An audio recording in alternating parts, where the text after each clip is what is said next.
생생하게 상생하며 YTN 라디오 생생경제. 안녕하세요. YTN 라디오 생생경제 김혜민입니다. 일본의 유명 개그맨 시무라 켄 씨가 코로나19로 향년 70세 별세했습니다. 시무라 켄 씨는 여전히 활발하게 활동하는 국민 개그맨인데요. 2011년에는 KBS 개그 콘서트의 달인팀을 자신이 진행하는 프로그램에 초청하기도 했습니다. 그동안 일본은 올림픽 때문인지 적극적으로 그리고 투명하게 코로나19를 대응하지 않았다는 평을 받았는데요. 일본 언론들은 일본 감염자들을 상대로 어디서 누구와 식사했는지를 물으면 동석자와 식당에 폐를 끼치게 된다며 입을 다무는 경우가 많다고 보도했습니다. 일본이 빨리 깨달아야 할 텐데요. 우리가 몰라서 동선 공개하는 게 아니라는 걸요. 감염 경로 파악은 방역과 더 퍼지지 않게 하기 위한 필수 과정입니다. 도쿄올림픽이 연기되지 않았다면 시무라 씨는 오는 7월 성화주자로 도쿄 내에서 달릴 예정이었습니다. 2020년 3월 30일 YTN 라디오 생생경제 지금 시작합니다.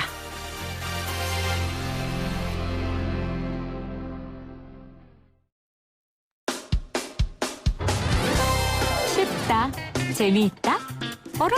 무슨 말인지 이해가 간다. YTN 라디오 생생경제.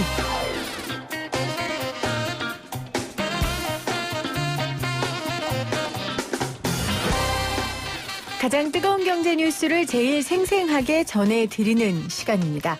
전국 소득 하위 70%인 약 1,400만 가구의 4인 기준 100만 원씩의 긴급 재난지원금이 지급됩니다.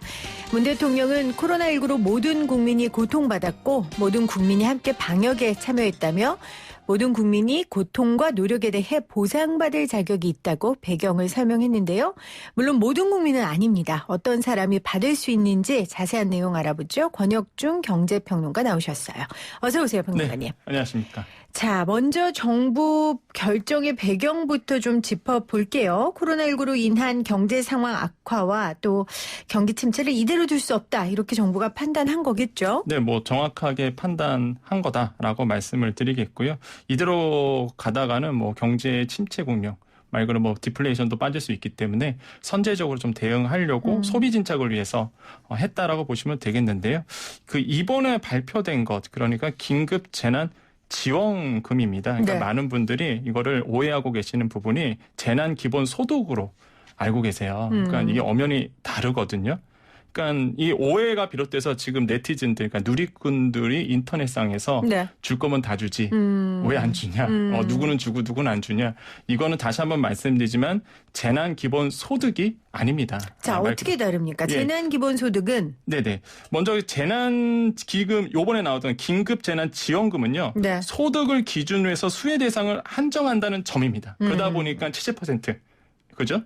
그런데 재난 기본 소득은요, 말 그대로 개념이 다르죠. 재산이나 소득이나 고용 여부와 상관없이 네. 다 주는 거거든요. 그러니까 재난기본소득은 보편적 복지라고 볼 수 맞습니다. 있고 긴급재난지원 지금 오늘 청와대에서 발표한 거는 선별적 복지라고 우리가 생각하면 되겠죠. 네, 그런 그렇게 관점으로. 정리가 되고 그래서 정부에서 사실 지금 얘기가 나오기를 이름을 뭘로 할까가 되게 고민이었다고 해요. 중요하죠. 네, 그러니까 어떤 이름을 할까 해서 실제 수당이라는 이름이 들어가게 되면 일회성 지원이 아니라 이제 반복 지원을 의미하기 때문에 이것도 안 되고 기본소득이라는 키워드가 들어가게 되면 또 전 국민이 아까도 말씀하신 것처럼 전 대상, 그러니까 전 국민 대상으로 오해할 수 있기 때문에 네. 이제 기본소득이라는 키워드는 뺐고 그래서 나온 게 긴급 재난 지원금이거든요. 그러니까 네. 이거를 오해할 필요가 없다. 이게 처음부터 취지가 말 그대로 선택적으로 주려고 만든 거다라고 이해하시면 되겠습니다. 네.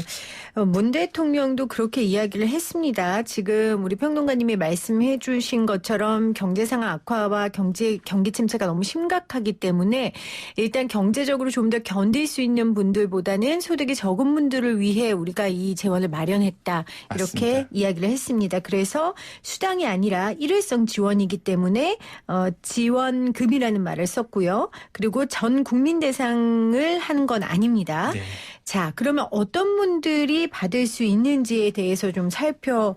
보죠. 전국 소득 하위 70%, 약 1,400만 가구인데 일단 내가 여기에 해당되느냐가 궁금하잖아요. 네네. 이거 어떻게 계산하면 쉽고 빠릅니까? 그러니까 오늘 발표 팩트를 보면은 소득 하위 70% 가구 한해서 4인 기준으로 본다면 가구당 100만 원이다. 이렇게 네. 이제는 정확하게 밝혔는데 실제 보면은 그러면 소득 하위 70% 가구를 어떻게 알 수 있느냐가 이제 가장 큰 중심 어떤 이슈겠죠.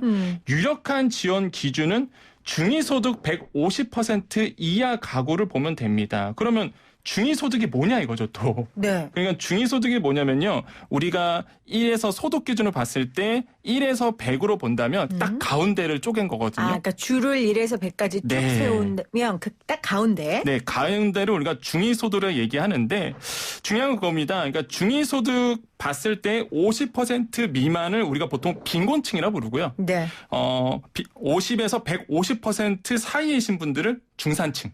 그다음에 150% 초과를 상류층으로 봅니다. 근데 이번에 150% 이하를 잡았거든요.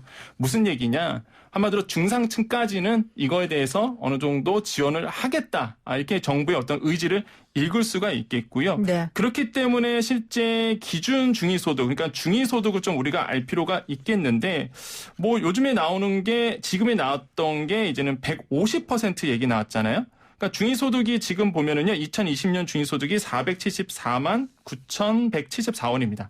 네. 그러면 이게 150%면 곱하기 1.5를 해야 되잖아요.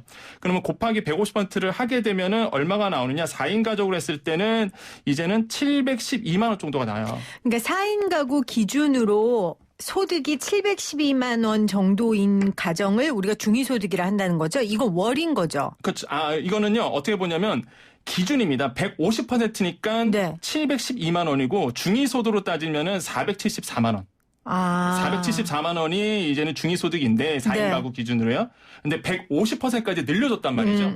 그러다 보니까 712만 원까지 늘어나요. 그렇군요. 네, 그러니까 네, 네. 월소득인 그렇죠, 거고요. 월소득이죠. 그 범위 내에 해당되면은 네네. 이제 받을 수 있는 거예요. 근데 맞습니다. 소득이라는 게 네네. 많잖아요. 월급도 있고 맞습니다. 뭐 부동산 임대소득도 있고 네네네. 이런 것도 제한이 있어요? 기본적으로 이게 좀 까다로워요. 사실 이게 중위소득으로 계산한다는 게 우리가 정확하게 내 월급이 통장에 찍힌 금액이 얼마다. 그래서 내 소득은 이거야라고 보진 않고요. 네. 보통 우리가 소득 인정액이라는 걸 우리가 계산을 합니다. 이게 아까 말씀하신 것처럼 종합소득세액이 있죠. 우리가 보통 5월에 신고하는 물론 근로자 같은 경우는 이제 2월에 신고하지만은 네. 종합소득액이 있어요. 이배부사 근연기라고 해서 뭐 부동산 임대소득에서 사업소득, 근로소득 다 합니다. 그래서 종합소득액 플러스 소득 환산액이라는 걸 또 더하게 되거든요. 이게 아까 이제 재산에 따라서 대한 이제 소득을 환산액을 합니다. 네. 여기에 또 소득 공제를 해요. 이게 복잡합니다, 사실.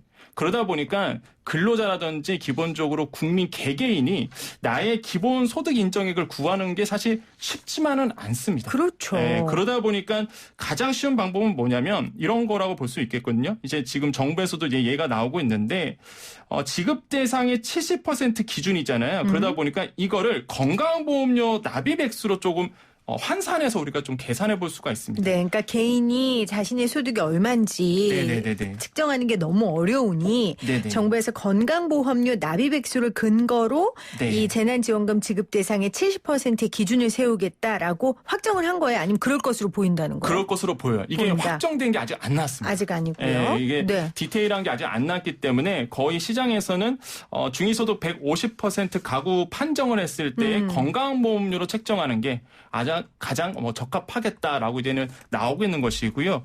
그러면은 2020년 건강보험료 기준 중위소득 150% 가구를 본다면 4인 가구를 했을 때 한 23만 7천 원 정도가 나오거든요. 네. 그러니까 이 정도고요. 지역가입자 같은 경우는 25만 4천 원 정도 이렇게 됩니다. 그러니까 요 기준으로 됐을 때에 우리가 좀 판단해 볼 수 있는 근거치가 되는 거죠. 근데 저 같은 월급쟁이들은 네네. 회사에서 알아서 떼가니까 네네네. 제가 얼마를 떼가는지 사실 저 소득도 잘 모르거든요. 그런 사람들 위한 무슨 계산해주는 사이트 없습니까? 복지로 사이트 가보시면요. 소득 인정액을 어느 정도 계산해 볼 수 있도록 이렇게 사이트를 주고 있습니다. 네. 그래서 복지 서비스 모의 계산 가시면은 여러분께서 알고 있는 소득 한번 넣어보시고요. 근데 이제 소득을 넣으실 때 중요한 것은 세후 소득이 아니라 보통 우리가 월급 통장에 찍히면 세후잖아요. 다 4대보험 빼고 소득공제 빼고 이러는데 기본 세전을 넣으셔야 되는 거. 그래서 넣으시면은 나의 기본적인 소득 인정에 대한 부분이 어느 정도 네. 뭐 정확치는 않지만 그래도 근사치로 알 수 있겠다라고 말씀을 드리겠습니다. 새 전소득과 세후 소득 엄청 차이 나던데. 그렇죠. 새 전소득으로 한다는 거죠. 네, 맞습니다. 네. 4640님이 은퇴해서 소득 없이 저축금으로 살아가는 1인 가구는 어떻게 되나요? 이렇게 남겨주셨어요. 아마 사례들이 굉장히 많을 거예요. 네, 그렇죠? 그러다 보니까 사실 오늘 이제 문 대통령이 발표를 하고요. 디테일한 거는 이제 정부가 발표할 것이다라고 얘기를 했거든요. 그 뜻은 뭐냐? 제가 보기에는 조만간 이제는 기재부에서 사이트 하나를 만든든지 그렇겠죠. 아니면 정확한 공시가 나올 거라고 봅니다. 그러면은 본인의 복잡한 여기서 케이스도 많거든요. 해당될지 안 될지는 정확하게 이제 정부가 알려줄 것이다. 이렇게 보시면 되겠고요. 사실 지금 굉장히 혼잡한 건 맞거든요. 오늘 발표가 됐기 때문에 그렇죠. 시장에서는 굉장히 좀 혼란스러운 모습은 있습니다. 네. 그러니까 정부 오늘 청와대에서 발표한 건 방향성을 제시한 거고 구체적인 실현 방안은 아마 관련 부처가 네, 맞습니다. 내놓을 것으로 보입니다. 또 이런 경우도 있더라고요. 우리가 부모님을 모시고 살지는 않지만 네네. 부모님이 소득이 없는 경우에 부모님을 그 부양가족에 넣어서 네네네. 혜택을 받잖아요. 네네네. 그러니까 그런 경우는 4인 가족이냐 6인 가족이냐. 아, 그게 등본을 띄워보시면 압니다. 등본을 띄워보면은 거기에 이제 세대원의 세대주가 있잖아요. 그렇죠. 그게 가구거든요, 사실. 그러니까 한 가구당 이렇게 내가 만약에 독립해서 따로 살고 있고 등본을 뗐는데 제가 세대주고 나밖에 없어요. 이거 1가구거든요. 그러니까 등본을 떼보시면은 가구를 정확하게 알 수가 있고요. 우리나라 가구 수가 한 2천만 가구가 됩니다. 네. 그러니까 거기에 70%니까 한 14,000가구 정도가 되거든요. 이 정도가 이제 보통 한 된다는 거죠. 범위 내에서. 그래서 이 정도가 어느 정도 해당이 된다라고 보시면 되겠습니다. 네. 자, 오늘 문재인 대통령이 긴급 재난지원금에 대한 방향성을 제시했습니다. 일단 1,400만 가구에 100만 원씩 준다라는 네네. 대강의 이제 헤드라인이 나왔는데 정확한 이야기는 앞으로 더 지켜봐야 될 것 같고요. 권혁준 경제평론가와 이야기 나누고 있습니다. 자, 원래 정부에서 논의를 구체화할 때 기재부에서는 긴급 재난지원금의 대상을 중위소득 150%가 아니라 중위소득 100% 이하로 더 좁게 잡았거든요. 네네. 근데 예상보다 폭이 좀 늘었어요. 그러니까 수혜 대상이 더 많아진 거였죠. 그렇죠. 네. 왜냐면은 사실 어떻게 잡았냐면 그 당정청 협의를 했습니다. 그럴 때는 이제는 여당 쪽에서는 더 늘려야 된다는 거고 기재부는 기재부 입장이 있거든요. 그렇죠. 항상 예산을 이제 가지고 하기 때문에 살림살이 하는 분들이니까. 네. 그러다 보니까 줄여야 된다. 그래서 논란이 있다가 어느 정도 절충안이 나온 게 오늘 나왔던 내용이거든요. 그래서 이제는 민주당 쪽, 그러니까 여당 쪽에서는 더 늘려야 된다. 네. 그리고 이제는 기재부에서는 줄여야 된다. 그래서 오늘 나왔던 게 이제 팩트라고 보시면 되겠고요. 오늘 다시 한번 정리해드리면 소득하의 70% 가구라고 이제는 딱 명시를 했습니다. 그렇게 네. 되면 아까 말씀하신 것처럼 전체 가구가 한 2천만 가구가 되니까 거기에서 한 14,000만 가구가 1,400만 가구가 이제 긴급재난지원금을 받게 되는 이렇게 된다. 이렇게 정리를 해볼 수가 있겠죠. 네. 소득 하위 70% 가구고요. 우리나라 전체 약 2,050만 가구 네. 중에 약 1,400만 가구가 긴급재난지원금을 받게 됩니다. 맞습니다. 어느 주머니에서 나오는 돈인지도 중요해요. 그러니까 지금 본인이 받게 돼서 좋아하는 분들도 많은데 받으면서 한편으로 이래도 되나? 나라에서 막 어디서 돈을 지금 땅을 파서 주나? 막 이런 그런 네네. 당연히 그런 걱정도 해야 하고요. 네, 국민으로서. 맞습니다. 네네네. 어디에서 나오는 돈입니까 이거? 그러니까 추경이죠, 사실. 예, 추경을 통해서 이제는 2차 추경을 통해서 재원을 마련할 방침이다라고 발표를 이미 했습니다. 네. 그래서 추경을 통해서 실제적으로 재원 마련을 하겠고요.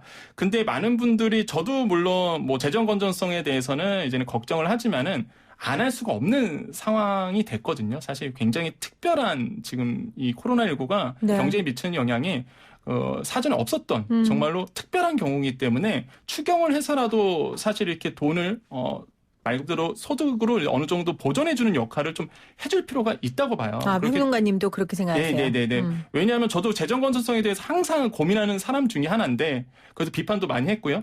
하지만은 코로나19는요 말 그대로 공급이 안 되고요. 또 수요도 아예 그냥 동맥경화라 그러죠. 막혀버렸습니다. 공급 안 되고 수요 안 되고. 그러다 보니까 특별한 경우거든요. 그렇기 때문에 일단은 살리고 봐야 되는 긴급한 네. 상황이다. 이렇게 보시면 되겠습니다. 제가 며칠 전 오프닝에도 그런 이야기를 했어요. 우리가 돈을 모으는 이유가 네네네. 갑작스럽게 오는 실업 사태나 맞습니다. 아니면 몸이 아픈 경우에 쓰려고 모으는데 맞습니다. 지금 당장 죽어가는데 안 쓰고 나중에 몸이 다 나으면 이 돈으로 여행 가야지 하는 건 의미가 없다. 맞습니다. 정확한 비유신 것 같아요. 라고 저도 썼지만 네네. 이제 그 오프닝이 나가고 나서 많은 분들이 근데 그랬다가 나중에 이거 인플레이션 오고 뭐고 어떻게 할 거야 라고 말하는데 저도 딱히 대답이 없더라고요. 할 테나. 그거를 말씀을 드리면요. 지금 왜 정부가 지금 말 그대로 국민들에게 소비하라고 하는 이유가 네. 사실 기업 살려고 하는 거거든요. 사실 뭐 오늘도 계속적으로 이슈가 나오지만 두산 같은 경우 아니면 특별히 대기업들도 사실 굉장히 리스크가 굉장히 커졌습니다. 네. 근데 아시겠지만요. 기업이 망하면 일자리가 사라집니다. 그렇죠. 일자리 사라지면요. 그 일자리로 인한 사회적 병이 너무 커요. 그러다 보니까 정부가 사실 우리가 눈에 보기에는 이제는 소비 진짜 그다음에 국민들에게 어느 정도 소비하라고 돈을 지원해 주는 거 이게 사실은 기업들의 물건을 만들어내기 위해서 말 그대로 돈이 흐르게 하기 위해서지 단순히 뭐 돈을 찍어내서 준다 이런 의미는 아니거든요. 네. 그래서 좀 더 깊게 생각해 보면은 기업을 살리고 일자리를 보전하고 그렇게 되면은 결국에는 국민 경제가 이 어려움을 좀 빨리 벗어날 수 있기 때문에 그렇죠. 사실 저도 비판을 많이 하지만 지금 상황으로는 특별한 경우입니다. 정말로 보지 못했던 경우거든요. 그렇기 때문에 세계 경제도 돈을 풀고 있고 우리나라도 같이 돈을 풀고 있다. 그래서 너무 이렇게 한쪽으로만 보지 마시고 좀 크게 보신다면은 네. 국민 경제를 위해서다라고 보시면 되겠습니다. 그러니까 이게 그냥 단순히 사람들 살리기 위해서 뭐 소비 진작만 위해서 하는 게 아니라 결국은 기업에 막힌 피를 맞습니다. 돌게 하기 위해서 네네. 하는 네네. 그런 시도다라는 이해를 국민들이 해야 할 필요가 있다라는 말씀을 지금 해주셨어요. 맞습니다. 3359님이 가구당 모두 100만 원을 주는 것은 아니죠 했는데 아니에요. 그렇죠? 선별적 이제 4인 가구 기준이 100만 원이고요. 5인 6인은 더 많이 많고요. 늘어나고 1에서 1, 2, 3 가구 같은 경우는 100만 원보다 좀 주는 이렇게 좀 나와 있습니다. 네. 5278님은 선생님 저는 의료보험료 20만 원 납부하는데 해당되나요? 이렇게 나오셨어요. 지금 오늘 기준으로 본다면 해당이 될 가능성이 굉장히 높겠죠. 근데 가구 수에 따라 다르겠죠. 네. 자세한 내용은 아마 기재부에서 내놓을 겁니다. 그럼 저희가 또 기재부 통해서 인터뷰 요청을 해서 여러분들께 무엇이든 물어보세요로 Q&A로 저희가 준비하도록 하겠습니다. 정부의 긴급재난지원금은 추경으로 할 거고 아까 속보에 따르면 긴급재난지원금의 재원은 9.1조 소요되고요. 네네. 아마 2차 추경으로 7.1조를 추진할 예정이다. 네네네. 일단 지금 오늘 속보가 막 쏟아지더라고요. 네네. 일단 그렇게 이야기가 나왔습니다. 이미 지자체 차원에서 지급하고 있는 곳들이 있어요. 저희 오늘 출발새 아침에 박원순 시장이 나와서 또 서울시 관련된 이야기도 해줬고 또 네네. 이재명 지사도 저희 다른 프로그램 나와서 얘기를 했는데 좀 정리를 해주세요. 네, 일단 서울 같은 경우에는 재난긴급 생계비라고 중위소득 이거는 100% 이하입니다. 그러니까 조금 더 까다롭죠. 조금 네. 더 폭을 넓혔는데 가구당 한 30에서 50만 원 정도라고 보시면 되겠고요. 총 지원 규모가 한 3,271억 정도가 되고요. 뭐 지원 방법으로는 상품권 아니면 선불카드 이렇게 조금 택일로 하게끔 되어 있습니다. 또한 경기 같은 경우에는 좀 특별해요. 경기도 같은 경우에는 재난 기본 소득이 있고요. 네. 이게 아시겠지만 1인당 10만 원. 맞습니다. 근데 또 하나가 있습니다. 재난 긴급 생계비라고 해갖고 서울시와 비슷하게 중위소득 100% 이하의 가구당 50만 원씩 이게 책정이 돼 있거든요. 그러니까 이게 좀 다른 거죠. 그러니까 경기도는 재난기본소득으로 모든 도민한테 다 주는 네, 거. 맞습니다. 지금 지자체 중에서 하고 있는 건 경기도만이에요? 예, 지금 지자체에서로 보면은 다 생계비입니다. 다 그렇죠. 생계비인데 기본적으로 하고 있는 게 재난기본소득 경기도가 있고요. 또 한 가지는 긴급지원금, 경남이 또 하고 있죠. 긴급재난소득이라고 해서 경남에서 좀 하고 있고. 경남, 김경수 네네네. 지사 있는 경남이요. 네네네. 맞죠? 그다음에 네. 전남도 하고 있고요. 많이 하고 있군요. 예, 그래서 기본 소득으로 해서 지금 주고 있는 지자체가 있고 대부분은 근데 생계비입니다. 생계비. 그러니까 기본 소득이 아니라 말 그대로 생계비 지원이기 때문에 대부분 커트라인을 정해놨죠. 중위소득 100%가 거의 대부분 지자체의 어떤 커트라인이다 보시면 되겠습니다. 네. 이재명 지사가 또 오늘 재난기본소득 주는 시군에 1인당 10,000원씩 재정 지원하겠다. 또 네. 이렇게 밝히기도 했습니다. 그러면 현금으로 주는 데도 있고 지역화폐로 하는 데도 있고 굉장히 지금 많은데 아까 문재인 대통령이 이야기한 네네. 그건 현금이에요? 지역화폐예요? 요것도 좀 많은 분들이 궁금해하시는데 중앙정부의 지금 보관은 현금 지원은 아니고 그러니까 현금성 지원이죠. 현금성 사실상 지원. 현금으로 쓸 수 있는 예를 들어서 선불카드라든지 아니면은 뭐 상품권으로 주면은 지역 화폐로도 줄 수 있고요. 그렇게 되면 쓸 수 있는데 우리가 보통 제로페이 기술이 있습니다. 네. 그러니까 제로페이 기술을 활용해서 실제적으로 할 수 있는데요. 근데 중요한 건 그거예요. 만약에 제로페이 기준으로 간다 그러면 시골 좀 문제입니다. 왜냐하면 가맹점이 많지가 그렇죠. 않거든요. 그렇기 때문에 지금 아직 정해지는 않았지만 복합적으로 쓸 가능성은 있어요. 그리고 제가 드는 생각은 정말 어려운 집은요. 예를 네네네. 들어 매달 나가야 되는 보험료라든지 네네. 이런 부분들은 현금으로 나가야 되잖아요. 네네네. 그래서 정말 현금이 필요한 집들도 있거든요. 네네. 그런 데는 어떡하죠? 그렇죠. 그런 퀘스천 마크가 들잖아요. 그래서 네. 오늘 정부가 또 발표를 했죠. 네, 건강보험료라든지 기본적으로 그 전 국민에 대해서 소득이 들어가는 그러니까 현금이 들어가야 되는 어떤 건강보험료 이런 것도 이제 지원을 하도록 했습니다. 그러니까 전기료도 뭐 해준다고 네네네. 하고 하는데 그런 거 말고 예를 네. 들어 사적으로 내가 내고 있는 보험료라든지 카드값이라든지 민간 보험료 같은 거요. 그리고 카드값 같은 거 네네네네. 예를 들면 이런 상황이 닥칠지 모르고 네네. 자영업자 같은 경우에는 할부로 끊어놓은 것들도 있고요. 근데 그런 경우는 정말 현금으로 내야 되는 돈인데 그게 네네. 없을 경우에는 현금 지원이 되게 절실할 것 같아요. 사실 근데 현금성 지원이라는 게 이제 논란이 많을 수밖에 그럴 수 없는 있죠. 부분이거든요. 그렇죠. 그렇기 때문에 정부에서도 현금성 지원에 대해서는 지금 고민을 많이 했지만 지금 흘러가는 거 봐서는 복합적으로 쓴다는 표현이 어떤 거냐면 정말 시골 같은 경우에는 페이나 상품권이 필요가 없거든요. 네. 현금이 필요하거든요. 이런 분들에게는 현금성 지원일 수도 있다. 보고 있지만은 지금까지 보면은 현금성 지원은 유례가 없었던 일이거든요. 네. 대부분의 이제는 지자체도 마찬가지고 상품권이라든지 아니면 지역 화폐를 주고 있기 때문에 아마 중앙정부에서도 비슷한 상황으로 가지 않을까라고 생각을 좀 해보겠습니다. 네. 9096님이 저희는 5인 가족이고 차상위인데 지원받을 수 있는 건가요? 이렇게 남기셨는데 아마 가능할 것 같아요. 차상위 네. 계층이면요. 차상위 계층인데 기본적으로 또 서울시라면 또 달라요. 왜냐하면 중복 지원이 안 되기 때문에 기본적으로 이렇게 이미 복지 혜택을 받고 계신 분들은 중복 혜택이 안 될 가능성이 굉장히 크거든요. 서울시 같은 경우에는 안 된다. 그러니까 네네네. 서울시는 아까 중위 100%였는데 네. 100%에 받으신 분들은 이번에 중위 150%면 폭이 커졌지만 중복 지원이 안 된다는 말씀인 거의 거예요? 그럴 가능성이 큽니다. 아직 이것도 나오지 않았어요. 그러니까 이번에 나온 정부의 대책이 중복 지원 되느냐 안 되느냐라고 봤을 때 지금까지로는 중복 지원이 안 되는 걸로 알려져 있는데 정부가 또 디테일하게 이제 세부적으로 이제 조절을 했을 때 과연 중복 지원을 해줄까 말까는 아직 뭐 어떤 분들은 된다, 어떤 분들은 안 된다. 안 된다는 쪽이 이제 더 우세하지만은 그럴 것이라는 게 더 우세한데 거의 지금 시장에서는 중복 지원은 불가능하다는 게 거의 중론입니다. 네. 중복 지원도 지원인데 아까 했던 얘기를 제가 조금 거듭 강조하면요. 차상위 계층까지만이라도 네네네. 현금 지원을 좀 해주셨으면 하는 그냥 제 바람입니다. 왜냐하면 저희가 뭐 월드비전하고 함께하는 네네네. 프로그램도 있었고 저도 저소득 가정의 어려움을 들어보면 그분들한테 지금 지역 화폐나 현금성이 아닌 것들은 사실 의미가 없어요. 네네네. 그래서 그분들한테는 당장 급한 불을 끌 수 있는 현금 지원이 됐으면 하는 저의 짧은 의견인데요. 그랬으면 하는 마음이 좀 드네요. 좀 되게 참. 눈물이 글썽거리신 것 같습니다. 네.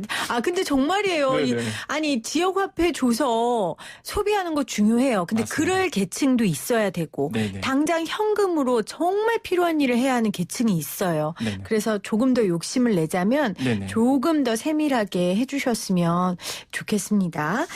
자, 정부에서 이렇게 국민들을 위해서 또 우리가 낸 세금이니까요. 당연히 네네. 필요할 때 해주는 건데 일단 여당 중진 의원의 인터뷰를 보니까 추가로 2차 지급이 있을 가능성도 있다. 이런 코멘트가 좀 있거든요. 네, 실제 오늘이었죠. 뭐 여당 중진 의원이 나오셔서 사실 2차 지원 얘기가 좀 나와서 지금 좀 시장에서도 어느 정도 좀 뜨거운데 사실 그런 겁니다. 만약에 100만 원을 4인 가구 기준으로 100만 원을 지원을 하는데 이게 쪼개서 40만 원, 30만 원, 30만 원씩 그러니까 매달 쪼개서 준다 그러면은 사실 찬성할 만하다라고 저 개인적인 생각이 들거든요. 왜 그러냐면은 일본 사례가 있습니다. 일본 사례가 한창 유동성을 많이 풀었을 때 일본 국민들이 뭘 했냐면 저축을 했어요. 그러니까 만약에 100만 원을 일시불로 주게 된다. 뭐 지역 화폐로 주던 아니 뭐 주게 된다. 그럼 이거를 현금성으로 만약에 주게 되면은 세이브할 가능성이 그러니까 소비 아까 우리가 네. 이야기했던 그런 소비 진작에는 도움이 안 된다는 도움이 전혀 거죠. 안 될 자산 가능성이 증축만 있죠. 된다는 거죠. 네. 그러니까 그런 분들은 지역화폐 주라니까요.